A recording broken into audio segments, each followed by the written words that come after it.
Have you ever met a person in life that you thought might be an angel? And I'm not just talking about your child or a friend of yours or someone that you think is angelic because of the way that they carry themselves, but someone who just popped into your life.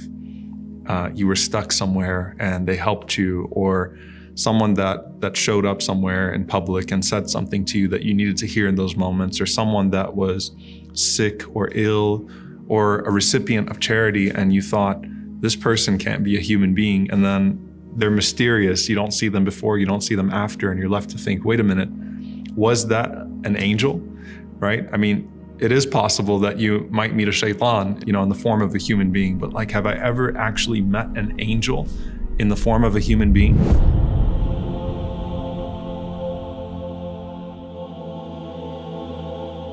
There's a hadith of the Prophet ﷺ where he talks about these three men from Bani Israel.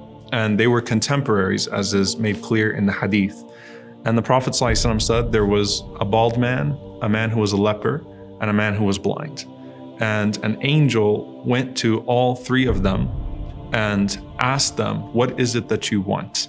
What is it that you'd want to change about yourself? And the leper said that I would want to have good skin because the people feel an aversion towards me because of my leprosy. And the angel touches that person and suddenly their skin is cured altogether. So they have full skin again. And the angel says to that person, and what type of property is most beloved to you? And the man says, camels. And so the angel then brings a pregnant she-camel and says, Barakallahu laka fiha, may Allah bless you with that she-camel. And this shows that it's Allah that's going to provide, not the angel. Allah is the one who blesses. And it's also a wisdom in that this person is now going to see this valley of camels come from this one pregnant she-camel to really see the generosity of Allah subhanahu wa ta'ala unfold before their eyes. And so suddenly that person has the skin that they want, the appearance that they want, and they also have the wealth that they want and become a very wealthy person. The angel then goes to someone who is bald and says, what would you like to change about yourself?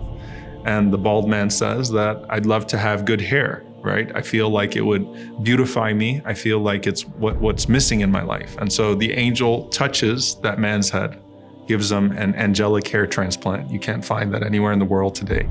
And suddenly that person has a full head of hair. And the angel then says to the man, and what type of property is most beloved to you? And the man says, cows. So the same thing happens. A pregnant cow is given and the angel says, Barakallahu laka fiha, may Allah bless you with it. And suddenly he has an entire plot of cows. And then he goes to a person who is blind. And we know that that is a very specific type of test. There are multiple rewards that you find in the hadith for the person that is blind and patient with Allah subhanahu wa ta'ala. Many scholars who suffered from this. And says to the blind man, what would you like? He said, I'd love to have my eyesight back, my vision back. And so the angel wipes his eyes and suddenly he can see again. And then he says to him, and what's the most beloved of property to you? He says sheep, which is very simple, right? If you think about it. So he's given a pregnant sheep and that gives birth to an entire plot of sheep. And so he's got his entire property in front of him that he can work with and that he can deal with. And so each one has their herd now. And they have their property and they have the appearance that they want and they have the blessings that they want. The Prophet ﷺ says that then the angel comes back to each one of those people in the same human form as they were before.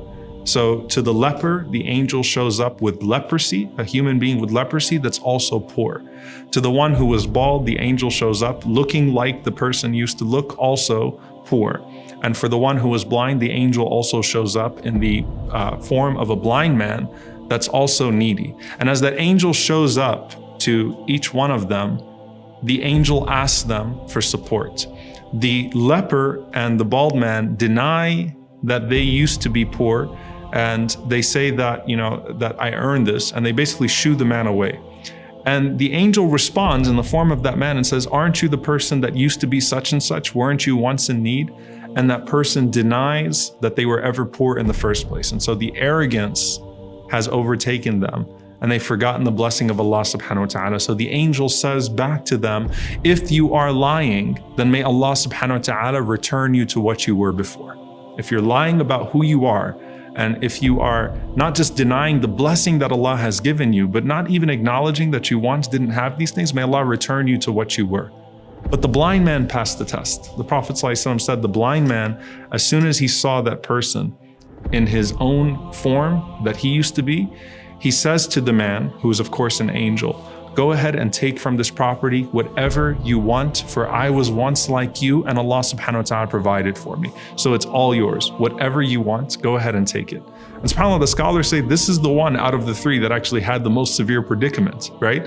But look at his humility, and he says, just go ahead and take it all. I used to be like you, without even being asked. I used to be like you and Allah subhanahu wa ta'ala provided for me. So therefore, I'm providing for you whatever you want from this, because this is all the blessing of Allah subhanahu wa ta'ala. And the angel responds and says, keep your property with you. فَقَدْ رَضِيَ اللَّهُ عَنْكَ وَسَخِطَ عَلَى صَاحِبَيْكَ. Keep your property with you, because verily Allah is pleased with you and angry with your two companions. And so the two companions lost everything that they had and were restored back to their position with the dua of the angel. And that person was able not just to keep the blessing of Allah subhanahu wa ta'ala in this life, but also increased in their station in the hereafter. Now, back to us. The question is then, when I see someone that's in need, am I actually encountering an angel? And I have to be honest, subhanAllah, I remember a few times that I was in a refugee camp, and I thought to myself, this can't be a human being that's in front of me. And Allah knows best, right? The reality is you're never actually going to know, right? If you've encountered an angel, that person is not going to reveal themselves and say, I'm actually an angel. But it would defeat the purpose if you were only honoring them because you thought they were an angel. That's actually the moral of the story, that you are to honor the person, the yatim, the orphan, the one that's in need, and remember your own vulnerability, and you never know who Allah subhanahu wa ta'ala actually has in front of you at that moment.